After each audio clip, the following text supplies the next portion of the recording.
A36 Hindi अध्याय 186। क्या मुझे मुश्किल से मिलना चाहिए? मशीन ने ध्वनि प्रणाली का उपयोग करके परिणाम की घोषणा की। जैसे ही वांग टैंग के जियोगोंग दांव का परिणाम सामने आया, इसने कई छात्रों का ध्यान आकर्षित किया। पहले तो यह कोई बड़ी बात नहीं थी, लेकिन एक ही बार में उन्होंने रिकॉर्ड तोड़ दिया। ये बहुत ही आश्चर्यजनक था। अचानक एक महिला वहां आई और उसने वांग टैंग के टेस्ट रिजल्ट को देखा। उसने पुष्टि की कि मशीन में कोई खराबी नहीं थी और दिलचस्पी से उसका मूल्यांकन किया। छोटे जूनियर वांग टैंग, तुम वाकई आश्चर्यजनक हो। यहाँ तक कि 3 स्टार सैनिक स्तर के मार्शल योद्धा भी जो गति से अच्छी तरह वाकिफ नहीं हैं, वे इस परिणाम को प्राप्त करने में सक्षम नहीं होंगे। उसने आगे कहा, मैं निंग जियू हूँ, तीसरे वर्ष की छात्रा और 3 स्टार सैनिक स्तर की मार्शल योद्धा। क्या आप द्वंद्वयुद्ध में रुचि रखते हैं? यह वरिष्ठ बहन निंग जियू है। मैंने सुना है कि सीनियर निंग जियू का फुटवर्क काफ़ी अच्छा है। उसने वास्तव में वांग टैंग से लड़ाई के लिए कहा था। यह वांग टैंग काफ़ी शक्तिशाली है। उसने अभी अभी हमारे दूसरे वर्ष के छात्र को हराया है और अब उसने हमारी तीसरे वर्ष की वरिष्ठ बहन का ध्यान आकर्षित किया है। उनके आसपास बैठे द्वितीय वर्ष के छात्र चर्चा करने से खुद को रोक नहीं सके। तीसरे वर्ष के कुछ वरिष्ठ छात्र एक पल के लिए थोड़ा चौंक गए, फिर वे दिलचस्पी दिखाने लगे। वे जाने ही वाले थे, लेकिन उन्होंने रुककर लड़ाई देखने का फैसला किया। 3 स्टार सैनिक स्तर। वांग टैंग ने मन ही मन सोचा, यह उसके लिए अपनी गति का परीक्षण करने का एक अच्छा मौका था। उसने सिर हिलाया और सहमति जताई। अच्छा, लिटिल जूनियर वांग टैंग बहुत निर्णायक है। निंग जियू ने अपने बालों को पोनीटेल में बांधा और मुस्कुराई। अन्य स्थानों की तलाश करने की कोई ज़रूरत नहीं है। चलो इस जियोगोंग हिस्सेदारी का उपयोग करते हैं। ठीक है, वांग टैंग ने सिर हिलाकर जवाब दिया। हमारी गति के आधार पर उन्नत स्तर कुछ भी नहीं है। क्या हम सीधे दुस्वप्न स्तर की कोशिश करेंगे? निंग जियू ने फिर से पूछा जब वो स्तर चुनने के लिए गई। ठीक है, मैं भी इसे आजमाना चाहता था। वांग टैंग मुस्कुराया। उनके आसपास के छात्र एक दूसरे की ओर देखने लगे। ये दोनों वाकई बहुत खूंखार थे। उन्होंने सीधे दुस्वप्न स्तर को चुना। लकड़ी के खंभे तेज गति से बदलेंगे और जियोगोंग स्टेक के दुस्वप्न स्तर पर उनके गठन में कई बदलाव होंगे। जिस गति से प्लास्टिक की गोलियां निकलती थीं, वह भी भयावह थी। यहाँ तक कि 3 सितारा मार्शल योद्धा को भी गोलियों से चोट लगने पर दर्द महसूस होगा। NOVEL-B ओम। तीसरे वर्ष के वरिष्ठ छात्रों की रुचि और भी बढ़ गई। एड्स बाय पब फ्यूचर, क्या निंग जियू हमारे जूनियर को परेशान करने की योजना बना रहा है? किसी ने हंसते हुए कहा। वांग टैंग ने पहले कभी दुस्वप्न स्तर की कोशिश नहीं की है। वह नहीं जानता कि इसकी कठिनाई उन्नत स्तर से कहीं अधिक है। वो बहुत प्रतिभाशाली है, लेकिन अब तीसरे वर्ष के वरिष्ठों की शक्ति दिखाने का समय आ गया है। हमें नीचा नहीं देखा जा सकता। जब वे खुशी खुशी चर्चा कर रहे थे, वांग टेंग और निंग जियू जियोगोंग दांव के शुरुआती बिंदु पर खड़े थे। उन्होंने एक दूसरे को देखा और बिना किसी दूसरे के चिल्लाने की जरूरत के एक साथ आगे बढ़ गए। वे लगभग एक ही समय में जियोगोंग के खंभों में घुस गए। वांग टैंग ने अपने बुनियादी फुटवर्क को आधार के रूप में इस्तेमाल करना जारी रखा, हालांकि उन्होंने अपनी गति बढ़ा दी। निंग जियू के मन में वांग टैंग को नीचे धकेलने का विचार आया, इसलिए उसने अपनी क्षमता का लगभग 70% इस्तेमाल किया। उसने अपनी सबसे शानदार फुटवर्क युद्ध तकनीक का भी इस्तेमाल किया। एक बार जब कोई पेशेवर व्यक्ति काम करता है, तो आपको पता चल जाता है कि उसमें क्षमता है। एक क्षण पहले हर कोई निंग जियू को वांग टैंग का मनोबल गिराते हुए देखना चाहता था, लेकिन अब वांग टैंग लगभग निंग जियू के बराबर गति से आगे बढ़ रहा था। उसकी गति अविश्वसनीय थी। ये बुनियादी फुटवर्क है। तीसरे वर्ष के छात्रों ने एक दूसरे को देखा। वे सचमुच थोड़े चकित थे। ऐसा सिर्फ इसलिए नहीं था कि वांग टैंग की गति बहुत तेज थी, बल्कि इसलिए भी था क्योंकि उसने कोई युद्ध तकनीक नहीं अपनाई थी। वह सिर्फ अपने बुनियादी फुटवर्क के दम पर निंग जियू के बराबर रहने में सक्षम था। निंग जियू के हाव भाव थोड़े बदल गए जब उसने देखा कि वांग टैंग लगातार उसका पीछा कर रहा है। वह गंभीर हो गई और उसकी गति बहुत बढ़ गई। जब वांग टैंग ने ये देखा, तो उसने भी अपनी गति बढ़ा दी। गोलियों से बचने के लिए उसने अपने पैर अनियमित रूप से हिलाए और लकड़ी के खंभों के बीच तेज गति से आगे बढ़ा। / 10 मिनट से अधिक समय बाद वे दोनों लगभग एक साथ जियोगोंग खंभे से बाहर निकल आए। इससे पहले निंग जियू ने पहले ही जियोगोंग स्टेक के मोड को डबल प्लेयर मोड में बदल दिया था। लेवल क्लियर करने के बाद मशीन ने तुरंत उनके नतीजे दिखाए। Ads by pub future Ning जियू 83, Wang Tang 86। Machine ने परिणाम घोषित कर दिए। वहां बहुत हंगामा हुआ। वांग टैंग का परिणाम निंग जियू से 3 अंक अधिक था। सीनियर सिस्टर निंग जियू वास्तव में खो गई। वांग टैंग की गति इतनी तेज कैसे हो सकती है? तीसरे साल की सीनियर बहन भी उसे नहीं हरा सकती। यह क्या है? दूसरे साल के छात्रों के होश उड़ गए। वे अचंभित थे। कोई आश्चर्य नहीं कि झुओ ताई उससे हार गया। वो एक अच्छे कारण से हार गया। इस बदमाश को समझना वाकई मुश्किल है। तीसरे साल के सीनियर्स ने अपना सिर हिलाया और कड़वी मुस्कान बिखेरी। सांस। निंग जियू खुद को रोक नहीं पाई और एक लंबी सांस ली। उसने एक जबरदस्ती मुस्कुराहट दी और कहा, छोटे जूनियर वांग टैंग, मैंने आज खुद को वाकई शर्मिंदा कर लिया। मैं बस भाग्यशाली था। वांग टैंग ने गति विशेषता बुलबुले उठाए जो निंग जियू ने अपने हाथों को लहराते हुए गिराए थे। विनम्र मत बनो, तुम्हारी योग्यता हर किसी की मान्यता पाने के लिए पर्याप्त है, निंग जियू ने गंभीरता से कहा। उसके वाक्य के पीछे कुछ और ही अर्थ छिपा हुआ था। उसने अपने आसपास बैठे दूसरे वर्ष के छात्रों की ओर देखा। मैंने देखा कि आप अभी बुनियादी फुटवर्क का उपयोग कर रहे थे, है ना? निंग जियू ने पूछा। हाँ, वांग टैंग ने जवाब दिया। मैंने नहीं सोचा था कि मैं बेसिक फुटवर्क से हार जाऊंगा। इस स्तर तक अपने बेसिक फुटवर्क का अभ्यास करने के लिए मैं आपका सम्मान करता हूँ। आइए, आज सीनियर सिस्टर आपको दावत देंगी। हम चर्चा कर सकते हैं कि हमने फुटवर्क के अभ्यास से क्या सीखा है। निंग जियू ने वांग टैंग को प्रतिक्रिया देने का समय दिए बिना सीढ़ियों से नीचे खींच लिया। वांग टैंग, पीछे रह गए युवकों का समूह मुंह खोले उन्हें घूर रहा था। अरे, सीनियर सिस्टर निंग ने उसे खाने पर बुलाया है। देखो, ये कैसा व्यवहार है। Ads by pub future. सोब, मैं वो व्यक्ति क्यों नहीं हो सकता? तुम कमीने, मेरी बड़ी बहन निंग को छोड़ दो। वांग टैंग अब पहले से ज्यादा गोरा और सुंदर हो गया है। निंग जियू, तुम हार नहीं मान सकती। निंग जियू की स्कूल में लोकप्रियता बहुत ज्यादा थी। वह मजबूत और सुंदर थी और उसका फिगर कमाल का था। बहुत से लोग उसे पाने की कोशिश कर रहे थे, लेकिन अभी तक कोई भी सफल नहीं हुआ था। फिर भी आज उसने वास्तव में वांग टैंग को स्वेच्छा से भोजन के लिए आमंत्रित किया। यह वैज्ञानिक नहीं था, इसका कोई मतलब नहीं था। इस समय वांग टैंग भी अचंभित था। क्या उसने नहीं कहा था कि वह सिर्फ द्वंद्वयुद्ध चाहती थी? अचानक तुम्हारे मन में मेरे प्रति दूसरे विचार क्यों आने लगे? तुम मेरे लिए चीजें मुश्किल बना रहे हो। क्या मुझे अब थोड़ा विरोध करना चाहिए? हालांकि निंग जियू सुंदर है और उसका फिगर, हाँ, ये बुरा नहीं है। लेकिन एक व्यक्ति के अपने सिद्धांत होने चाहिए, खासकर एक पुरुष के। मैं वो सब नहीं कर सकता जो वह चाहती है और सिर्फ इसलिए उसके साथ खाना नहीं खा सकता क्योंकि उसने कहा है। चाहे कुछ भी हो, मुझे मुश्किल से मिलना चाहिए। मैंने सुना है कि इसके प्रभाव बहुत बढ़िया हैं। महिलाएं हमेशा इस चाल में फंस जाती हैं। वरिष्ठ बहन, वांग टैंग कुछ कहना चाहता था ताकि ये दिखा सके कि उसके अपने सिद्धांत और नैतिकताएं हैं। क्या तुम मुझे सम्मान देने को तैयार नहीं हो? निंग जियू ने भौहें सिकोड़ी। उसने सोचा कि वह उसके साथ खाना खाने को तैयार नहीं है। ओह नहीं, मुझे लगता है कि आज मुझे ही दावत देनी चाहिए। मेरी माँ ने कहा है कि किसी महिला को दावत देना अच्छा नहीं है। वांग टैंग ने गंभीर भाव से बकवास की। क्या यह महत्वपूर्ण था कि ली जिमेई ने यह बात पहले कही थी? माँ, यह एक महत्वपूर्ण क्षण है। अब आपके सामने आने का समय आ गया है। तुम्हारी माँ बिल्कुल सही कह रही है। इस तरह से तुम्हें गर्लफ्रेंड मिल सकती है, निंग जियू ने चुपके से मुस्कुराते हुए कहा।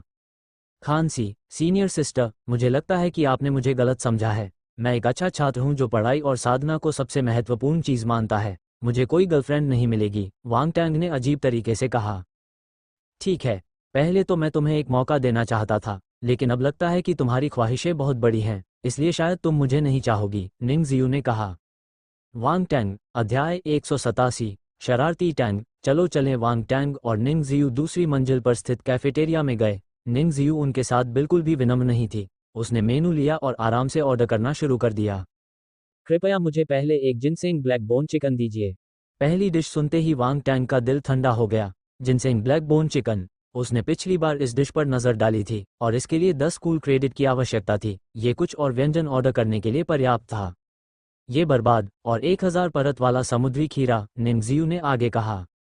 वांग टैंग ने उसे घूर कर देखा। ये भी एक महंगी डिश थी। फोर्स के शुद्धिकरण के बाद समुद्र में रहने वाले जीवों में भी उत्परिवर्तन हुआ था। पेशेवर उपकरणों के बिना उन्हें पकड़ना मुश्किल था। लागत में काफी वृद्धि हुई, इसलिए स्वाभाविक रूप से कीमत भी उसी के अनुरूप थी। निंग जियू ने यहीं रुकने की योजना नहीं बनाई थी। उसने 2 और व्यंजन ऑर्डर किए। वरिष्ठ बहन, क्या ये बहुत ज्यादा नहीं है? वांग टैंग का दिल खून से लथपथ था जब उसने सावधानी से पूछा। नहीं, वास्तव में नहीं। मेरी भूख बहुत अच्छी है। निंग जियू ने वांग टैंग को उत्सुकता से देखा और कहा, क्या आप भुगतान करने के लिए तैयार नहीं हैं? हा, ये कैसे संभव है? उदार होने के अलावा मेरे पास कोई अन्य गुण नहीं है, वांग टैंग ने अजीब तरह से हंसते हुए कहा। कुछ समय बाद व्यंजन परोसे गए। फोर्स शेफ मास्टर्स वास्तव में अद्भुत थे। व्यंजन सुंदर, सुगंधित और स्वादिष्ट थे। जब आप व्यंजन देखते और सूंघते तो आपके मुंह में पानी आ जाता। आपकी भूख बहुत बढ़ जाती। यह एक कारण से महंगा था। शायद मुझे भविष्य में कुछ फोर्स कुकिंग स्किल्स सीखनी चाहिए। मैं बहुत सारा पैसा कमा सकता हूँ। पब फ्यूचर द्वारा विज्ञापन। वांग टैंग ने मन ही मन सोचा। इसके बाद वे दोनों खाना खाने और चर्चा करने लगे।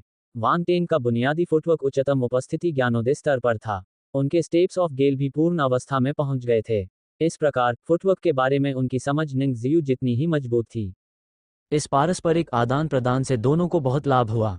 खाना खत्म करने के बाद वांग टैंग ने देखा कि निंग जियू अपनी छवि की परवाह किए बिना संतुष्टि में अपने पेट को छू रही थी। निंग जियू की भूख वास्तव में कम नहीं है, वांग टैंग ने खुद से सोचा।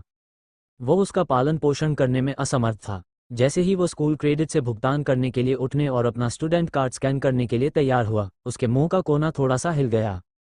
हालांकि निंग जियू ने उससे पहले ही कैफेटेरिया में वेटर को अपना स्टूडेंट कार्ड दे दिया था। उसने कहा, इस बार यह मेरा ट्रीट है, मैं तुम्हें अगली बार मुझसे पूछने का मौका दूंगी। वांग टैंग एक पल के लिए स्तब्ध रह गया, फिर उसने शर्म से कहा, ये बहुत अच्छा नहीं है, मैं इतना लापरवाह व्यक्ति नहीं हूं। निंग जियू का सुंदर चेहरा काला पड़ गया। उसने वांग टैंग की ओर आंखें घुमाईं। तुम थोड़े शरारती हो। वांग टैंग, ओ शरारती टैंग, चलो। निंग जियू उठकर सीढ़ियों से नीचे चला गया। वांग टैंग कैफेटेरिया से बाहर निकलने के बाद वांग टैंग निंग जियू से अलग हो गया। वह अपने छात्रावास में वापस जाना चाहता था, लेकिन अचानक उसे अपनी पीठ पर ठंड लगने लगी। उसने पलटकर देखा तो 4 लोग उसे घूर रहे थे। दोस्तों से पहले डेट, होऊ पिंगलियांग और उसके दोस्तों ने एक साथ कहा, चले जाओ। वांग टैंग ने गुस्से से जवाब दिया, भाई टैंग, तुम बदल गए हो। पहले तुम सिर्फ हमें ही खाने के लिए दूसरी मंजिल पर ले जाते थे, अब तुम सिर्फ महिलाओं को ही खाना खिलाते हो। होऊ पिंगलियांग को देखकर ऐसा लग रहा था जैसे उसके माता पिता ने उसे छोड़ दिया हो। फक, तुम बहुत घिनौने हो। वांग टैंग के पूरे शरीर में रोंगटे खड़े हो गए। उसने अपना पैर उठाया और उसे लात मारी। हा, होऊ पिंगलियांग ने हंसकर टाल दिया। पब फ्यूचर द्वारा विज्ञापन। लेकिन उसे जल्द ही एहसास हो गया कि सोंग शुहांग और उसके दोस्त उसे अजीब और सतर्क निगाहों से देख रहे थे। ऐसी क्या बात है? होऊ पिंगलियांग का चेहरा काला पड़ गया। हो जी, मुझे उम्मीद नहीं थी कि आपकी यौन प्राथमिकता इतनी उन्नत होगी। हाँ, उन्नत, सोंग शुहांग ने धीरे से कहा। चिंता मत करो, हम तुम्हें बहिष्कृत नहीं करेंगे, लू शू ने शांति से कहा। मैं अब भी तुम्हें अपने भाई की तरह ही मानूंगा। बेली किंगफेग ने उसके कंधे को थपथपाया और फिर जल्दी से एक तरफ हट गया। होऊ पिंगलियांग दंग रह गया। उसे लगा जैसे उसने कूदने के लिए खुद ही गड्ढा खोद लिया हो। वह निराश हो गया। उसने बेचैनी से कहा, मैं नहीं हूं, मैंने ऐसा नहीं किया, मुझे फंसाओ मत। वांग टैंग ने जब उसका उत्तेजित चेहरा देखा तो वह जोर से हंस पड़ा। सोंग शुहांग और अन्य लोग भी झुककर हंसने लगे। तुम बहुत बुरे हो। होऊ पिंगलियांग को पता था कि वे उस पर हंस रहे थे, लेकिन वह ये स्वीकार नहीं कर सका। अगर नहीं, तो वे भविष्य में हमेशा के लिए उसे यह उपाधि दे सकते हैं। छुट्टियों के 2 दिन जल्दी ही बीत गए। सोमवार को विद्यार्थियों ने अपनी औपचारिक कक्षाएं शुरू की। मार्शल आर्ट अकादमी में सामान्य अकादमी की तुलना में ज्यादा पाठ्यक्रम थे। उन्हें न केवल मार्शल आर्ट पाठ्यक्रम लेना था, बल्कि उन्हें सामान्य पाठ्यक्रम भी लेना था। मार्शल आर्ट पाठ्यक्रमों को सिद्धांत और वास्तविक युद्ध पाठ्यक्रमों में विभाजित किया गया था। इसे समझना कठिन नहीं था। मार्शल आर्ट के सिद्धांत सैद्धांतिक कक्षाओं में पढ़ाए जाते थे, जबकि वास्तविक युद्ध कक्षाओं में प्रशिक्षक छात्रों को उनके शास्त्रों और युद्ध तकनीकों के अभ्यास का मार्गदर्शन देते थे। स्कूल से आए मार्शल योद्धा स्वयं शिक्षित मार्शल योद्धाओं की तुलना में उच्च उपलब्धियां क्यों प्राप्त करने में सक्षम थे? ऐसा इसलिए था क्योंकि स्कूलों से आए मार्शल योद्धाओं को व्यवस्थित शिक्षा दी गई थी, जिससे उन्हें एक मजबूत नींव रखने में मदद मिली। साथ ही उनके सिद्धांत और युद्ध कौशल में उनका मार्गदर्शन करने वाले प्रशिक्षक भी थे। एक बार कोई गलती होने पर उसे तुरंत सुधार लिया जाता था। इससे उन्हें बहुत अधिक गलत कदम उठाने से रोका गया और अनजाने में उनका बहुत समय बचाने में मदद मिली। वांग टैंग अपने नए छात्र जीवन के अभ्यस्त हो रहे थे। उन्हें अपनी दिनचर्या मिल रही थी। हर सुबह वह पाठ के लिए जाते थे। जब वह खाली होते तो अपनी विशेषताओं का परीक्षण करने के लिए वास्तविक युद्ध प्रशिक्षण भवन में जाते। उन्होंने निंग जियू के साथ कुछ और बार प्रतिस्पर्धा भी की। उसने थोड़ा पीछे हटकर सोचा, इसलिए दोनों ने कुछ बार जीत हासिल की और कुछ बार हारे। उसने निंग जियू को कुछ सम्मान दिया। पलक झपकते ही 1 सप्ताह बीत गया। रायपुर की महिला इस AI संचालित स्टॉक विश्लेषण टूल से अमीर बन गई। AI ट्रेडिंग सहायक, आपकी उंगलियों पर सटीक स्टॉक विश्लेषण। शुक्रवार को आखिरी पाठ समाप्त होने के बाद वांग टैंग, होऊ पिंगलियांग और उनके दोस्त कैफेटेरिया की ओर जा रहे थे। सोंग शुहांग ने कहा, मैंने सुना है कि डैन संकाय ने अपने छात्रों को दवा की गोलियां रगड़ना सिखाना शुरू कर दिया है। दवाई की गोलियां रगड़ें? वांग टैंग हैरान था। हाँ, यह वही मुहावरा है जो डैन संकाय के छात्रों ने दिया था। ये जड़ी बूटियों का एक सरल मिश्रण है जिसमें बहुत कम कौशल की आवश्यकता होती है, इसलिए इसे रगड़ने वाली दवा की गोलियां के रूप में जाना जाने लगा। सोंग शुहांग ने मुस्कुराते हुए जवाब दिया। आप वास्तव में बहुत अच्छी जानकारी रखते हैं। वांग टैंग ने आश्चर्य से उसकी ओर देखा। मैं हमेशा स्कूल के फोरम और मैसेजिंग ग्रुप देखता हूँ। स्वाभाविक रूप से मुझे ज्यादा जानकारी है, सोंग शुहांग ने गर्व से कहा। यह उसकी एकमात्र रुचि और शौक है, लू शू ने तिरस्कार के साथ कहा। क्या आप सभी संकायों की पाठ्य अनुसूची प्राप्त कर सकते हैं? वांग टैंग के मन में अचानक विचार आया और उसने पूछा। मैं कर सकता हूँ, लेकिन आपको इसकी क्या ज़रूरत है? सोंग शुहांग ने आश्चर्य से पूछा। मुझे कीमिया में दिलचस्पी है, मैं इसे देखना चाहता हूँ, वांग टैंग ने जवाब दिया। ओह ठीक है, तुम स्कूल की शुरुआत में सभी संकायों का चयन करना चाहते थे, लेकिन तुम्हें अध्यक्ष ने डांटा। लू शू को यह दृश्य याद आया। भाई टैंग, अपनी क्षमता से ज्यादा कुछ मत लो। तुम वाकई प्रतिभाशाली हो। अगर तुम ये सब सीखोगे तो क्या ये तुम्हारे समय और प्रतिभा की बर्बादी नहीं होगी? हो पिंगलियांग ने हिचकिचाहट दिखाई, लेकिन फिर भी उसने अंत में बात की। यह सही है। एक चीज में महारत हासिल करना सभी चीजों में महारत हासिल करने से बेहतर है। सोंग शुहांग और उसके दोस्तों ने वांग टैंग को समझाने की कोशिश की। चिंता मत करो, मुझे पता है कि मैं क्या कर रहा हूँ। वांग टैंग जानता था कि उनके इरादे अच्छे थे, लेकिन वह उन्हें यह नहीं बता सकता था कि वह एक बग था, है ना? हो पिंगलियांग और उसके दोस्तों ने आगे नहीं पढ़ा। उन्हें बस यही उम्मीद थी कि वांग टैंग अपनी कोशिशों के बाद सबक सीखेगा और जानेगा कि यह कितना मुश्किल था। उन्हें लगा कि वांग टैंग में इतनी सारी चीजें सीखने की ऊर्जा नहीं है। सोंग शुहांग ने कहा, मैं अन्य संकायों के छात्रों से उनकी पाठ्य सूची के बारे में पूछूंगा। धन्यवाद शुहांग। सोंग शुहांग वाकई बहुत कुशल था। अगले दिन उसने अन्य संकायों के पाठों की समय सारणी वांग टैंग को सौंप दी। वांग टैंग ने अपने हाथ में बाकी 4 संकायों के पाठों की सूची देखी और हंसी उड़ाई। उसे लगभग सभी तरह के गुण बुलबुले अपनी ओर लहराते हुए दिखाई दे रहे थे। वह पहले से ही बेचैन था। हालांकि कुछ पाठ एक दूसरे से ओवरलैप होते हैं। मैं अपना पाठ समाप्त होने के बाद ही जल्दी से जल्दी आ सकता हूं और देख सकता हूं कि क्या मैं बुलबुले के आखिरी बैच को छीन सकता हूं। वांग टैंग ने मन ही मन सोचा। NOVEL-BE ओम। सौभाग्य से संकाय की सभी इमारतें एक दूसरे के काफी करीब थीं। एक मार्शल योद्धा की गति के साथ 1 मिनट पर्याप्त था।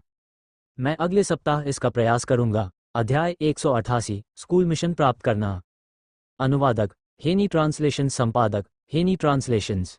रसद विभाग स्कूल के लॉजिस्टिक्स भवन में। शनिवार को वांग टैंग के पास कुछ खाली समय था, इसलिए वो लॉजिस्टिक्स बिल्डिंग में आ गया।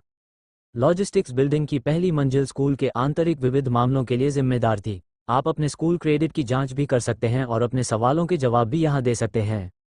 दूसरी मंजिल लेन देन का क्षेत्र था। स्कूल में क्रेडिट एक्सचेंजिंग सिस्टम था। आप अपने स्कूल क्रेडिट का इस्तेमाल डैन की गोलियां, हथियार और कई अन्य संसाधनों के लिए कर सकते थे। तीसरी मंजिल मिशन प्राप्ति क्षेत्र थी। आज वांग टैंग का गंतव्य मिशन प्राप्ति क्षेत्र था। उसने बहुत पहले ही सुन रखा था कि मार्शल आर्ट अकादमी में मिशन सिस्टम होता है। आमतौर पर मिशन मिलने के बाद ही आप स्कूल छोड़ सकते थे। अगर वांग टैंग स्कूल से बाहर नहीं निकल पाता तो यह उसके लिए बहुत परेशानी वाली बात होती। इस प्रकार अपनी कक्षाओं का पहला सप्ताह समाप्त होने के तुरंत बाद उन्होंने मिशन प्राप्ति क्षेत्र का जायजा लेने का निर्णय लिया। छात्र मिशन पूरा करके स्कूल क्रेडिट कमा सकते थे। उनकी योग्यता 3 स्टार मिशन पूरा करने के लिए पर्याप्त थी। वांग टैंग सीधे तीसरी मंजिल पर गया। जब वह लिफ्ट से बाहर निकला तो उसने मुख्य दरवाजे के ठीक सामने एक काउंटर देखा। काउंटर पर स्कूल का स्टाफ खड़ा था। काउंटर के पीछे कतारों में लगी मशीनें ATM जैसी दिख रही थीं। मशीनें एक व्यक्ति जितनी ऊंची थीं और वे सभी स्वचालित थीं। इस समय कई छात्र स्वचालित मशीनों का संचालन कर रहे थे। काउंटर पर मौजूद कर्मचारियों ने वांग टैंग की तरफ देखा और उसके बाद उसे अनदेखा कर दिया। हालांकि कुछ छात्रों ने उसे पहचान लिया। वे थोड़े हैरान हुए, फिर उन्हें समझ में आ गया। अन्य नए छात्र मिशन प्राप्त करने में असमर्थ हो सकते थे, लेकिन वांग टैंग के पास मिशन लेने के लिए पर्याप्त क्षमता थी। वांग टैंग ने सबकी निगाहों की परवाह नहीं की। वह पहले से ही लोगों की अलग अलग नजरों का आदी था। वे उसे वैसे भी नहीं मार सकते थे। एड्स बाय पब फ्यूचर वो एक खाली स्वचालित मशीन के पास गया। इन स्वचालित मशीनों का उपयोग करना बहुत आसान था। संचालन प्रत्यक्ष और स्पष्ट था। उन्होंने मशीन पर लिखे चरणों का पालन किया और अपना छात्र कार्ड निकालकर कार्ड स्लॉट में डाल दिया। Beep student card. स्क्रीन पर कुछ खिड़कियां दिखाई दीं। सैन्य मिशन, पुलिस मिशन, शहर सुरक्षा ब्यूरो मिशन, जिंगवू महाद्वीप मिशन, स्कूल मिशन। वांग टैंग ने एक पल सोचा और अचानक एक विंडो पर क्लिक कर दिया। सिटी प्रोटेक्शन ब्यूरो का मिशन। मिशन विवरण। यानशुई गांव में होने वाली अजीबोगरीब घटनाओं की जांच करने के लिए सिटी प्रोटेक्शन ब्यूरो के कर्मचारियों की मदद करें। वहां एक सांप जैसे उच्च स्तरीय उत्परिवर्तित जानवर की संदिग्ध उपस्थिति है। ये बहुत आक्रामक और जहरीला है। आवश्यकता। 1 स्टार सैनिक स्तर पुरस्कार, 5 school credit. City protection bureau के मिशन मुख्यतः उत्परिवर्तित जानवरों और तारा जानवरों से संबंधित थे, जो देश की निगरानी करते थे तथा मनुष्यों के लिए खतरा बनने वाली किसी भी चीज को रोकते थे। Police mission. मिशन विवरण। 1 स्टारवुड एलिमेंट सैनिक स्तर के मार्शल योद्धा को पकड़ना और मारना जो डोंघाई भाग गया है। अपराधी लंबे ब्लेड कौशल में माहिर है और उसके हाथ में 5 जीवन हैं, वह बेहद क्रूर है। आवश्यकता, कम से कम 1 स्टार सैनिक स्तर का शिखर, पुरस्कार, 15 स्कूल क्रेडिट। मिशन विवरण। सिटी प्रोटेक्शन ब्यूरो को लोंगहाई कॉर्पोरेशन के सीईओ की सबसे बड़ी बेटी को व्यापार जगत में होने वाली गलाकाट प्रतिस्पर्धा से बचाने में मदद करें। वर्तमान में हम जानते हैं कि विदेशों से 3 मार्शल योद्धा डोंगहाई में घुस आए हैं। आवश्यकता, 2 स्टार सैनिक स्तर, पुरस्कार, 20 school credit. Ads by pub future school mission. Mission विवरण। 10 इल्यूजन घास लेने के लिए माउंट चुनहुआ की ओर जाएं। इस आध्यात्मिक पौधे में भ्रमकारी प्रभाव होते हैं और अधिकांश समय उच्च स्तरीय उत्परिवर्तित जानवर उनकी रखवाली करते रहेंगे। आवश्यकता, 1 स्टार सैनिक स्तर पुरस्कार, 10 स्कूल क्रेडिट। अल्पविराम। वांग टेंग ने हर खिड़की पर नजर डाली। छात्रों के लिए चुनने के लिए सभी तरह के मिशन थे। ये मिशन कई अलग अलग आधिकारिक संगठनों से आए थे। प्रत्येक संगठन में कई मार्शल योद्धा थे। हालांकि जनशक्ति की कमी हो सकती है या संगठन विशेष कारणों से मिशन नहीं कर सकता है, इसलिए उन्होंने विभिन्न स्कूलों के छात्रों को इन मिशनों का जिम्मा सौंपा। बेशक इसका एक कारण स्कूलों में मार्शल योद्धाओं को तैयार करना था। आखिरकार अगर स्कूलों में मार्शल योद्धाओं को वास्तविक युद्ध का कोई अनुभव नहीं होगा तो वे स्नातक होने के बाद उस माहौल के अभ्यस्त नहीं हो पाएंगे, वे भारी जिम्मेदारियां नहीं उठा पाएंगे। अपने पिछले जीवन में कई लोगों ने हाथीदांत टॉवर को स्कूलों के लिए एक सादृश्य के रूप में इस्तेमाल किया था। एक छात्र जो अभी अभी स्कूल से निकला था, वह एक सफ़ेद कागज के टुकड़े की तरह था। उन्हें कुछ भी नहीं पता था। उनका अनुभव इतना कम था कि लोगों को अवाक कर देता था। विभिन्न संगठनों में प्रवेश करने के बाद उन्हें अभी भी काम पर प्रशिक्षण से गुजरना पड़ा। मार्शल योद्धा सामान्य छात्रों से भिन्न थे। कोई भी उन्हें नौकरी पर प्रशिक्षण नहीं देता था। जब सामान्य छात्र गलतियां करते थे तो वे बदल सकते थे। हालांकि एक बार जब मार्शल योद्धा गलतियां करते थे तो वे अपनी जान गंवा सकते थे। इसके परिणाम बहुत बड़े थे। इसके अलावा मिशनों में कठिनाई के अलग अलग स्तर थे। हालांकि सबसे कम आवश्यकता 1 स्टार सैनिक स्तर की थी। वांग टैंग ने अपनी जीभ बाहर निकाली। वास्तव में विश्वविद्यालय में प्रवेश करने के बाद चक्र अलग था। केवल एक मार्शल योद्धा ही मिशन प्राप्त करने में सक्षम था। विश्वविद्यालय में प्रवेश से पहले उनके लिए किसी मार्शल योद्धा से मिलना भी कठिन था। ये कहना जरूरी है कि आम लोगों की दुनिया योद्धाओं की दुनिया से बहुत दूर थी। वे जो समझते थे वह सिर्फ सच ही था। सामान्य लोगों के मन में जो मार्शल योद्धाओं की दुनिया थी वह वास्तविक मार्शल योद्धाओं की दुनिया नहीं थी। इन मिशनों से ये देखना कठिन नहीं था कि सामान्य लोग शांतिपूर्ण जीवन जीने में सक्षम थे, क्योंकि वहां बड़ी संख्या में मार्शल योद्धा थे जो कई अज्ञात स्थानों पर सभी प्रकार के खतरों का ख्याल रख रहे थे। मशीन ने कुछ जानकारी भी दी जिस पर उन्हें ध्यान देने की आवश्यकता थी। उदाहरण के लिए वे मिशन को व्यक्तिगत रूप से या एक टीम के रूप में प्राप्त कर सकते थे। हालांकि एक बार मिशन स्वीकार करने के बाद वे अन्य गैर संबंधित लोगों को कोई प्रासंगिक जानकारी नहीं दे सकते थे। एड्स बाय पब फ्यूचर उदाहरण के लिए, यदि उन्हें लगता है कि वे मिशन पूरा नहीं कर सकते और बीच में ही हार मान लेते हैं या सभी प्रकार के कारणों से मिशन में असफल हो जाते हैं, तो दंड प्रणाली के आधार पर उनसे स्कूल क्रेडिट छीन लिए जाएंगे। वांग टैंग ने मिशन का अध्ययन करने में आधा घंटा लगाया, फिर उन्होंने अपना निर्णय लिया। वो इस सप्ताहांत के लिए एक अल्पकालिक मिशन पर जाना चाहता था। इस तरह वो स्कूल से निकल सकता था और मिशन के प्रवाह में ढलने का यह मौका ले सकता था। वांग टैंग ने स्कूल मिशन चुना, जिसके तहत उसे ब्रह्म घास चुनने के लिए चुनहुआ पर्वत पर जाना था। माउंट चुनहुआ डोंगहाई से 2 घंटे की दूरी पर था। उसके लिए आने जाने के लिए 1 दिन काफी था। जहां तक इल्यूजन ग्रास और उनकी रक्षा करने वाले उत्परिवर्तित जानवरों के ब्रह्म प्रभाव की बात है, वांग टैंग को इसकी परवाह नहीं थी। अपनी क्षमता के साथ उसे भरोसा था कि उसके रास्ते में कोई भी मुसीबत नहीं आएगी। वांग टैंग ने मिशन स्वीकार कर लिया और रसद भवन से बाहर निकल गया। फिर वह मार्शल आर्ट क्लब की ओर चल पड़ा। 2 दिन पहले मार्शल आर्ट क्लब ने उन्हें सूचित किया था कि वे उनके पास रिपोर्ट करें। आज तय तारीख थी। वह मार्शल आर्ट क्लब की बिल्डिंग में पहुंचा और सीधे 5वीं मंजिल पर गया। वह एक मीटिंग रूम के सामने गया और दरवाजा खोल दिया। कमरा पहले से ही लोगों से भरा हुआ था। जब उन्होंने दरवाजा खुलने की आवाज़ सुनी तो सभी ने अपना सिर घुमाया। वांग टैंग, आप सबसे आखिर में आए हैं। जूंग हे, जो मेजबान सीट पर बैठे थे, मुस्कुराए और शांति से कहा, मुझे खेद है, मैं पहली बार मार्शल आर्ट क्लब में आया हूं, इसलिए मैं भटक गया। वांग टैंग बकवास करने लगा। हर कोई अवाक था। आप किसे बेवकूफ़ बनाने की कोशिश कर रहे हैं? ठीक है, वांग टेंग, बैठ जाओ। चूंकि सभी लोग यहाँ हैं, इसलिए मुझे कुछ सरल शब्द कहने दीजिए, जुआंग हे ने कहा। वांग टेंग ने सिर हिलाया और बैठ गए। जुआंग हे ने अपना मुंह खोला। क्लब के अध्यक्ष और उपाध्यक्ष किसी मिशन पर गए हुए हैं। वे इतनी जल्दी वापस नहीं आएंगे। मैं अकेला बचा हुआ हूँ, इसलिए मैं आज नए और पुराने क्लब सदस्यों की मीटिंग आयोजित करूंगा। चलो एक दूसरे को जानते हैं। सबके एक दूसरे को बधाई देने के बाद जुआंग हे ने मार्शल आर्ट क्लब के काम और उसके लाभों का परिचय दिया। ये वही था जो चेन सू और यांग लिन ने वांग टेंग को बताया था। आज के लिए बस इतना ही। यांग लिन, आप जूनियर्स को हमारे मार्शल आर्ट क्लब की बिल्डिंग के दौरे पर ले जा सकते हैं। फिर जूंग ये ने वांग टैंग की ओर देखा। जूनियर वांग टैंग, पीछे रहो, चलो थोड़ी देर बात करते हैं।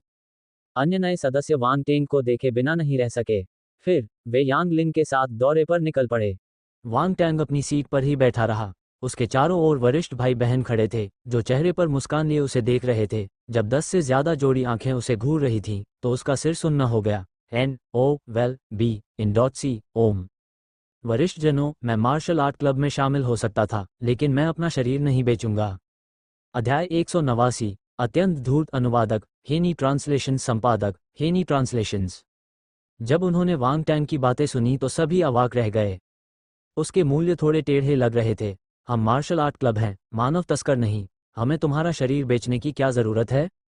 यहाँ तक कि झूंग ये भी वांग टैंग से भड़क गया और उसे गुस्से से घूरने लगा। वह सोचने लगा कि क्या इस कुटिल मूल्यों वाले व्यक्ति को मार्शल आर्ट क्लब में आमंत्रित करना सही बात थी।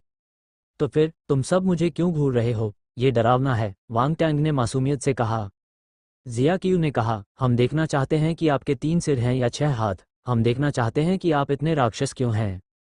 अरे, बहुत हो गया। क्या आप इसी तरह दूसरों का उपहास करते हैं? वांग टैंग ने गुस्से से कहा। हा हा हा। जब लोगों ने उसे असफलता का सामना करते देखा तो सभी लोग जोर से हंसने लगे। ठीक है, बहुत हो गया। उसे चिढ़ाना बंद करो। हमारे नए खिलाड़ियों के राजा को कुछ सम्मान दो। जूंग ये भी मुस्कुराया। Ads by pub future. आधे घंटे बाद Wang Tang martial art club से बाहर निकला। उसने बेकाबू होकर अपना सिर हिलाया। मार्शल आर्ट क्लब के वरिष्ठों के साथ बातचीत करना आसान था, हालांकि वे थोड़े शरारती थे और उसे चिढ़ाना पसंद करते थे। लेकिन यह मार्शल आर्ट क्लब वास्तव में सरल नहीं है। मैंने आज कई 3 स्टार सैनिक स्तर के मार्शल योद्धाओं को देखा। 3 स्टार सैनिक स्तर तक पहुंचने में सफल होने वाले ज्यादातर छात्र तीसरे या चौथे साल के थे। वे कई मिशनों से गुजरे थे। वांग टैंग इन लोगों से असाधारण आभा भी महसूस कर सकता था। एक ही पंख के पक्षी एक साथ रहते हैं। शक्तिशाली लोग केवल शक्तिशाली लोगों के साथ ही टीम बनाएंगे। वांग टैंग ने मन ही मन विलाप किया। शाम हो चुकी थी। वह भोजन करने के लिए कैफेटेरिया में गया और फिर अपने छात्रावास में जाकर खेती करने लगा। अगले दिन रविवार की सुबह बहुत ही उज्ज्वल थी। वांग टैंग ने अपना नाश्ता खत्म किया, फिर वो अपने हथियार लेकर स्कूल से बाहर चला गया। जब वो मुख्य द्वार पर पहुंचा तो उसने अपना छात्र कार्ड निकाला और कार्ड रीडर पर उसे स्कैन किया। उसने पहले ही मिशन स्वीकार कर लिया था, इसलिए यह उसके स्टूडेंट कार्ड पर दर्ज हो गया। इसलिए वह बिना किसी चिंता के स्कूल से बाहर निकल सका। प्रवेश द्वार का गार्ड इस स्थिति से बहुत परिचित था। वह जानता था कि यह छात्र किसी मिशन पर जा रहा है, इसलिए उसने वांग टैंग को नहीं रोका। उसने उसकी ओर सिर हिलाया और कहा, युवा लड़के, सावधान रहना और सुरक्षित वापस आना। वांग टैंग दंग रह गया। फिर उसने तुरंत मुस्कुराते हुए जवाब दिया, धन्यवाद चाचा। Ads by pub future. प्रवेश द्वार पर खड़े गार्ड ने वांग टैंग की पीठ को देखा और आगे बढ़ गया। उसने खुद से कहा, ये बच्चे हमारे भविष्य की उम्मीद हैं। अल्पविराम। वांग टेंग विश्वविद्यालय शहर से निकल गया। उसने टैक्सी ली और सीधे माउंट चुनहुआ की ओर चल पड़ा। 2 घंटे की यात्रा के दौरान वांग टैंग अपनी आंखें बंद करके पीछे की सीट पर आराम कर रहा था। इससे आगे बैठा ड्राइवर बेहद उत्सुक हो गया। हालांकि उसने देखा कि वांग टेंग का बोलने का कोई इरादा नहीं था, इसलिए वह भी चुप रहा। 2 घंटे बाद कार चुनहुआ पर्वत की तलहटी में स्थित एक गांव में पहुंची। ध्यान रहे, ये जगह वाकई थोड़ी सुनसान थी। अगर वांग टैंग ने ज्यादा कीमत नहीं चुकाई होती तो ड्राइवर यहाँ गाड़ी चलाने को तैयार नहीं होता। तुम यहाँ मेरा इंतजार कर सकते हो, मैं सूरज डूबने से पहले वापस आ जाऊंगा, वांग टैंग ने ड्राइवर को याद दिलाया। चिंता मत करो भाई, चूंकि मैंने तुमसे वादा किया था, इसलिए मैं आज तुम्हें सिर्फ घुमाऊंगा। मैं किसी और ग्राहक को स्वीकार नहीं करूंगा। ड्राइवर ने अपनी छाती थपथपाई और वादा किया। चलो, इस नौजवान ने उसे जो पैसे दिए वे उसके पूरे दिन काम करने के बराबर थे। इससे भी बढ़कर उसे इधर उधर भागना और खुद को थका देना नहीं पड़ा। यह अच्छा अवसर शायद साल में एक बार भी न मिले। कोई मूर्ख ही उसे अस्वीकार करेगा। वांग टैंग ने सिर हिलाया और कार से बाहर निकल आया। उसने पास से गुजर रहे एक ग्रामीण को अपनी ओर खींचा और माउंट चुनहुआ के बारे में पूछा। तुम पहाड़ पर जाना चाहते हो? गांव की रहने वाली वांग टैंग एक अधेड़ उम्र की महिला थी जो करीब 40 साल की थी। जब उसने सुना कि वांग टैंग पहाड़ पर जाना चाहता है तो उसने हैरानी से उसकी तरफ देखा और कहा, युवा लड़के, पहाड़ अब सुरक्षित नहीं है। तुम वाकई जवान हो, मुझे लगता है कि तुम्हें घर चले जाना चाहिए। अधेड़ उम्र की महिला ने वांग टैंग को खुलेआम नाप लिया। उसने देखा कि उसकी त्वचा नाजुक और मुलायम थी। फिर उसने उनके बगल में खड़ी टैक्सी को देखा। ये स्पष्ट था कि वह शहर से आया था। वह हैरान थी। इन लोगों को क्या हो गया था? वे सुरक्षित जगह पर नहीं रहना चाहते थे और इसके बजाय खतरनाक जगहों पर जाना चाहते थे। क्या उन्हें लगता था कि उनका जीवन बहुत शांतिपूर्ण था?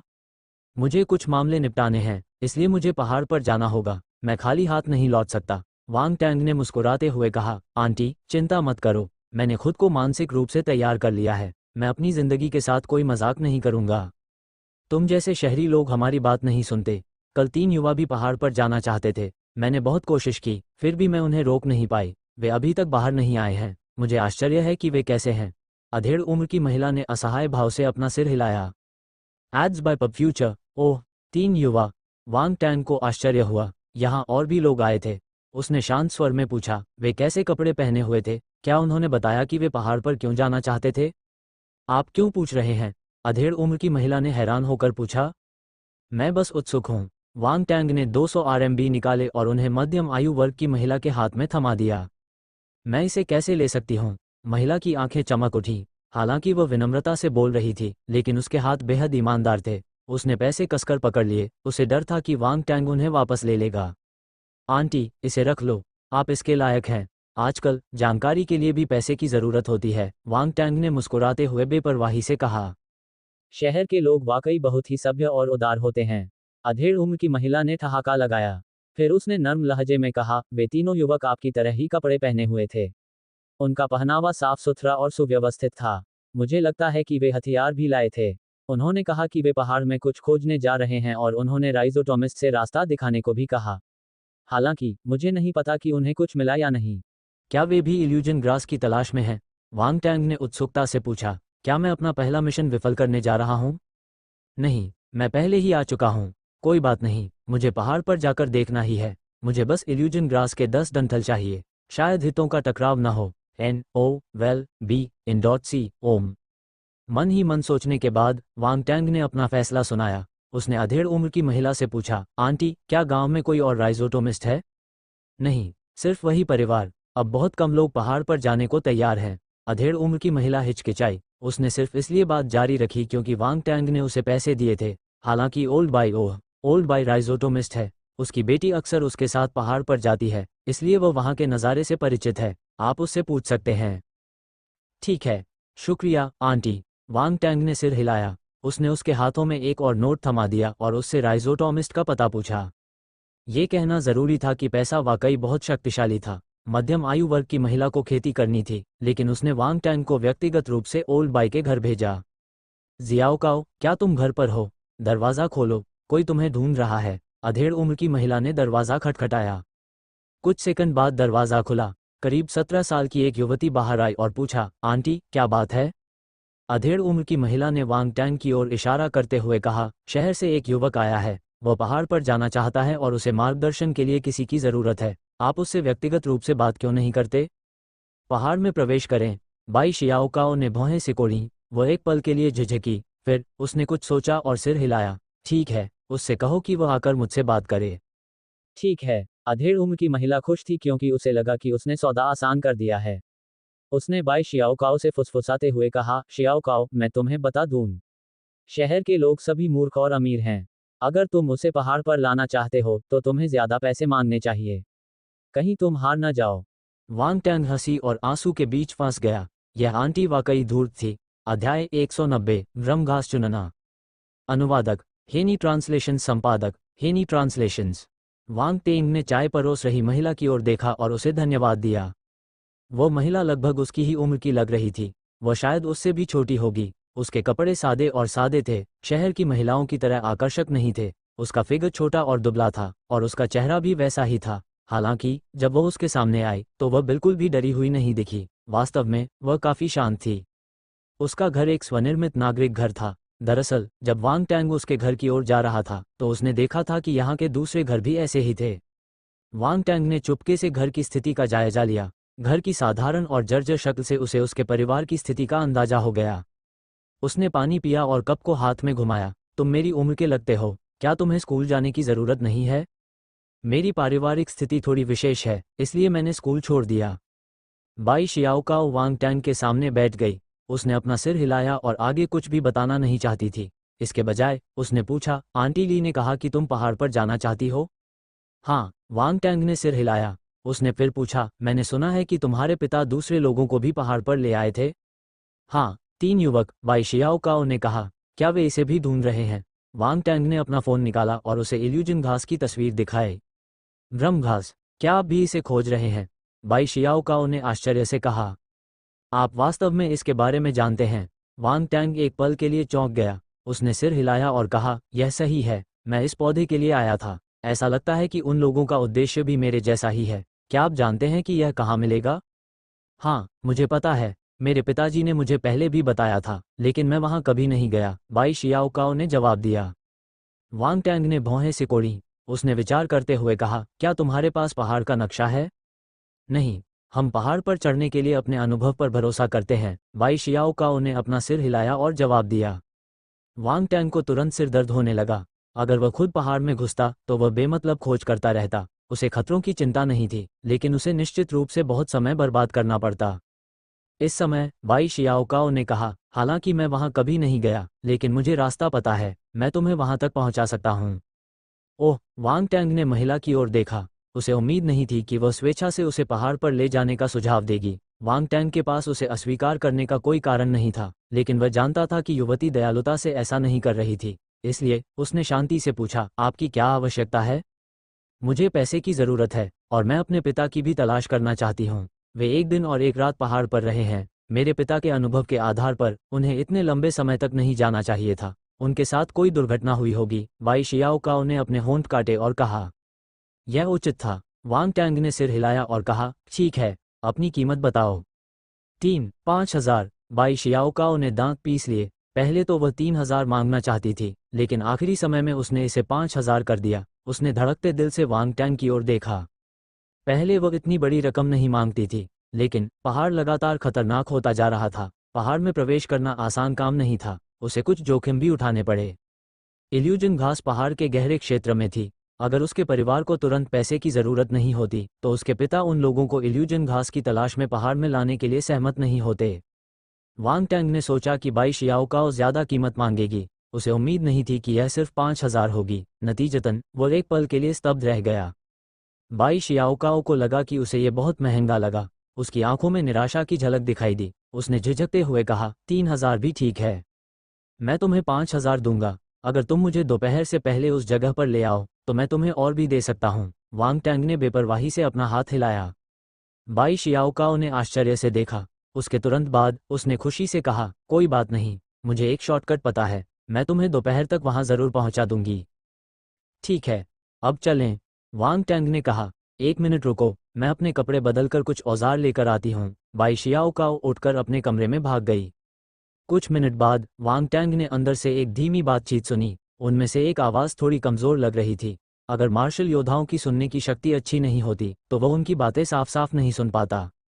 माँ, मैं अपने दोस्तों के साथ कुछ काम करने जा रहा हूँ। मैं आंटी ली से कहूँगा कि वे दोपहर में आपके लिए कुछ खाना भेज दें। चिंता मत करो, जाओ और अपना काम करो। तुम्हें मेरी चिंता करने की ज़रूरत नहीं है और आंटी ली को परेशान करने की भी ज़रूरत नहीं है। मैं खाने के लिए कुछ आसान चीज़ें बना सकती हूँ। ठीक है, मैं रात से पहले वापस आ जाऊंगा। बाई शियाओकाओ वाकई बहुत तेज थी। उसने अपने कपड़े बदल लिए और अपने हाथ में चौपर थाम लिया। कमरे से बाहर निकलते समय उसकी पीठ पर एक बांस की टोकरी थी। चलो चलें। NOVELBE ओम वांग टैंग ने उसे देखा। फिर वह उठा और उसके पीछे घर से बाहर चला गया। वे गांव से बाहर चले गए। अभी अभी उनसे बात करने वाली अधेड़ उम्र की महिला गांव के बाहर खेत में कड़ी मेहनत कर रही थी। बाई शियाओकाओ ने दूर से उस पर चिल्लाते हुए कहा, चाची, मैं उसे पहाड़ पर ले जा रहा हूँ। मेरी माँ घर पर अकेली है, क्या तुम उसकी देखभाल करने में मेरी मदद कर सकती हो? ठीक है। अधेड़ उम्र की महिला ने अपना सिर उठाया और चिल्लाई, पहाड़ में प्रवेश करते समय सावधान रहना। ठीक है, बाई जियाओकाओ ने उत्तर दिया। वे मुख्य सड़क से आगे बढ़े। बाई शियाओकाओ ने वांग टैंग को एक छोटे से रास्ते पर ले गया। कुछ देर चलने के बाद वे पहाड़ पर चढ़ गए। माउंट चुनहुआ का प्राकृतिक वातावरण काफी अच्छी तरह से बनाए रखा गया था। फोर्स के शुद्धिकरण के बाद यह एक प्राथमिक वन के रूप में अपनी स्थिति में वापस आ गया। पहाड़ में जंगली जानवरों की संख्या भी बढ़ गई। उनके आसपास के पेड़ ऊंचे और घने थे। जमीन पर ढेर सारी सूखी शाखाएं और पत्तियां इकट्ठी थीं। साफ है कि वहां मानवीय हस्तक्षेप के ज्यादा निशान नहीं थे। ऐसा लग रहा था कि आसपास के गांव वाले अक्सर पहाड़ पर नहीं आते थे। हालांकि वांग टैंग उन लोगों में से एक थे जिन्होंने जिंगवू महाद्वीप में प्राथमिक वनों को देखा था। माउंट चुनहुआ लगभग उन प्राथमिक वनों जैसा ही था, कुछ भी चौंकाने वाला नहीं था। सावधान रहो, यहाँ जहरीले सांप और कीड़े हैं। बाई शियाओकाओ आगे चली गई और उसने अपने चॉपर से किनारे की झाड़ियों को काट दिया। बहुत जल्द उसने एक छोटा रास्ता साफ कर दिया जो एक व्यक्ति के गुजरने के लिए पर्याप्त चौड़ा था। आपको बस अपना ख्याल रखना होगा, वांग टैंग ने उदासीनता से कहा। बाई शियाओकाओ ने भौहें सिकोड़ी। उसने अपने दिल में आह भरी, लेकिन उसने कुछ नहीं कहा। उसने बस अपना कुछ ध्यान वांग टैंग की ओर लगाया। वे दोनों 1 घंटे से ज्यादा समय तक पैदल चलते रहे। इस दौरान उनके साथ कोई दुर्घटना नहीं हुई। बाई शियाओकाओ सभी खतरनाक क्षेत्रों से बचने में कामयाब रहा। इस समय बाई शियाओकाओ आराम करने के लिए रुकी। उसने थोड़ा पानी पिया और अपनी बाईं ओर इशारा किया। हम बाद में उस दिशा में चलेंगे। पिछली बार मेरे पिताजी मुझे वहां ले गए थे। पैदल चलना थोड़ा मुश्किल है, लेकिन यात्रा बहुत छोटी होगी। हम निश्चित रूप से दोपहर से पहले पहुंच सकेंगे। ठीक है, वांग टैंग ने सिर हिलाया। वह किनारे की चट्टान पर बैठ गया और बोला, चलो थोड़ी देर आराम करते हैं। बाई शियाओकाओ एक और चट्टान पर बैठ गई। उसने सूखे मांस जैसी दिखने वाली कोई चीज निकाली और पूछा, क्या तुम्हें कुछ चाहिए? मुझे भूख नहीं है, आप इसे खा सकते हैं। वांग टैंग ने अपना सिर हिलाया और जवाब दिया। बाई शियाओकाओ ने भी उस पर कोई दबाव नहीं डाला और अकेले ही खाना खाया। साथ ही उसने जिज्ञासावश वांग टैंग को भी देखा। अचानक वह चौंक गई। उसने देखा कि इतने लंबे समय तक यात्रा करने के बाद वांग टैंग में थकान का कोई संकेत नहीं था। उसे पसीना नहीं आ रहा था और वह हॉन्क भी नहीं रहा था। वह ऐसा लग रहा था जैसे वह किसी पार्क में टहल रहा हो। क्या वो मार्शल आर्ट का अभ्यास करता है? बाई शियाओकाओ ने मन ही मन सोचा। वैसे भी वे इल्यूजन ग्रास की तलाश में आए थे। इसका मतलब है कि इल्यूजन ग्रास काफी पैसे का होगा। मुझे उम्मीद है कि मैं उनमें से कुछ पा सकूंगा, बाई शियाओकाओ ने सोचा। 10 मिनट आराम करने के बाद वे दोनों अपनी यात्रा पर आगे बढ़ गए। मुझे नहीं लगता कि मेरे पिता इस रास्ते से गुजरे होंगे, बाई शियाओकाओ ने रास्ता साफ करते हुए कहा। वांग टैंग ने कहा, अभी ऊपर जाते समय मुझे ये थोड़ा अजीब लगा। रास्ते में मुझे किसी और व्यक्ति का कोई संकेत नजर नहीं आया। उन्हें दूसरा रास्ता अपनाना चाहिए था। बाई शियाओकाओ थोड़ा हैरान थी। उसने कहा, मैं कुछ समय से अपने पिता के साथ पहाड़ पर नहीं गई हूँ। क्या उन्हें कोई दूसरा रास्ता मिल सकता था? वांग टैंग के दिमाग में अचानक एक विचार को आधा। बाई शियाओकाओ को भी इसका जवाब मिल गया। एक दूसरे के हाव भाव से वे बता सकते थे कि उनके मन में एक ही विचार था। जब तक कि यह रास्ता खतरनाक न हो, सावधान रहना। तुम्हारे पिता बिना किसी कारण के इस परिचित रास्ते को नहीं छोड़ेंगे, वांग टैंग ने याद दिलाया। बाई शियाओकाओ ने सिर हिलाया। उसने तुरंत अपनी सतर्कता बढ़ा दी और भी ज्यादा सावधान हो गई। वे आधे घंटे तक और चले, लेकिन उन्हें कोई खतरा नहीं मिला जैसा कि उन्होंने सोचा था। बाई शियाओकाओ ने मन ही मन राहत की सांस ली। दरार! अचानक उसे ऐसा लगा जैसे उसने किसी चीज पर पैर रख दिया हो। बाई शियाओकाओ का पूरा शरीर स्तब्ध हो गया, लेकिन वह आंख मूंदकर काम करने की हिम्मत नहीं जुटा पाए। उसने धीरे से अपना सिर नीचे करके देखा। उसने देखा कि उसने चींटियों के एक घोंसले पर कदम रखा था जो सूखी घास के ढेर जैसा दिख रहा था। यह जमीन पर सूखी शाखाओं और पत्तियों के साथ लगभग घुल मिल गया था, इसलिए यह बहुत ही अगोचर था। इसलिए जब वह आराम कर रही थी और अपनी सावधानी कम कर रही थी, तो उसने उस पर कदम रख दिया। वांग टैंग ने भी ये दृश्य देखा। जब उसने देखा कि वह वहीं जम गई है, तो उसने जल्दी से उसे वापस खींच लिया। चर्चा। अगले ही पल एक घनी भिनभिनाहट की आवाज सुनाई दी। काली चींटियों का एक झुंड तुरंत चींटियों के घोंसले से बाहर निकल आया। वे वांग टैंग और बाई शियाओकाओ की ओर झुंड में चले गए। इतना ही नहीं, जमीन से काली चींटियों का एक ढेर भी रेंगता हुआ निकला। ये चींटियां सामान्य से बड़ी थीं। अगर आप उन्हें ध्यान से देखें तो आपको पता चलेगा कि उनके सिर बहुत बड़े थे और उनके मुंह खूंखार थे। वे मधुमक्खियों के झुंड की तरह तेजी से आगे बढ़ते हुए वांग टैंग की ओर बढ़े। अरे नहीं, ये तो उत्परिवर्तित जानवर हैं। बाई शियाओकाओ का चेहरा सफेद पड़ गया। वह पूरी यात्रा के दौरान विशेष रूप से सतर्क रही थी और कई संभावित खतरों के बारे में सोच रही थी, लेकिन उसने यह नहीं सोचा था कि चींटी जैसे उत्परिवर्तित जानवर होंगे। अगर चींटियों जैसा कोई एक ही उत्परिवर्तित जानवर होता तो उसमें कोई हमलावर शक्ति नहीं होती। हालांकि वे हमेशा समूहों में इकट्ठे होते थे। एक घोंसले में 10 लाख से ज्यादा या यहाँ तक कि कुछ मिलियन चींटियां भी होती थीं। ये संख्या भयावह थी। एक बार जब आप उनसे मिलते तो आप भाग नहीं पाते। इस समय आसमान में चींटियों का एक झुंड था और जमीन पर उनका एक ढेर था। चींटियों का काला झुंड उन दोनों पर हमला कर रहा था। यह बहुत डरावना था। मुझे खेद है, मैंने तुम्हें फंसाया, बाई शियाओ काओ ने क्षमा मांगते हुए कहा। हम अभी मरे नहीं हैं। तुम माफी क्यों मांग रहे हो? ये तो सिर्फ चींटियों का घोंसला है, वांग टैंग ने शांति से कहा। जब उसने देखा कि वह सचमुच बुरी तरह डर गई है तो उसके शरीर से अग्नि की शक्ति बाहर निकल आई। चिलचिलाती गर्मी के एक गोले ने आकाश और जमीन पर चींटियों का स्वागत किया। धमाका! चींटियों का वह काला धब्बा तुरंत आग के 2 गोलों में बदल गया। एक पल में वे पूरी तरह जल गए, बस राख का ढेर रह गया। वांग टैंग के उत्कृष्ट नियंत्रण के कारण आग आसपास के पेड़ों तक नहीं फैली, वह पलक झपकते ही बुझ गई। बाई शियाओकाओ ने अपनी आंखें खोलकर उसकी ओर देखा। मार्शल योद्धा। उसने सोचा था कि वांग टैंग ज्यादा से ज्यादा एक मार्शल शिष्य था। उसने नहीं सोचा था कि वह एक मार्शल योद्धा होगा। कैसा युवा मार्शल योद्धा! बाई शियाओकाओ को लगा कि उसका दृष्टिकोण व्यापक हो गया है। चल दर! वांग टैंग की आवाज ने उसे वास्तविकता में वापस खींच लिया। वह अवचेतन रूप से आगे बढ़ी, लेकिन वह अभी भी थोड़ा विचलित थी। ये समय ध्यान केंद्रित करने का है। ऐसी किसी भी चीज पर पैर न रखें जिस पर आपको पैर नहीं रखना चाहिए। अगर आपको कोई जहरीला सांप मिल जाए और वह आपको तुरंत काट ले तो मैं आपको नहीं बचा पाऊंगा, वांग टैंग ने कहा। बाई शियाओकाओ कांप उठी। वह तुरंत होश में आ गई और बेहद सतर्क हो गई। अब वह अपनी सतर्कता कम करने की हिम्मत नहीं कर पाए।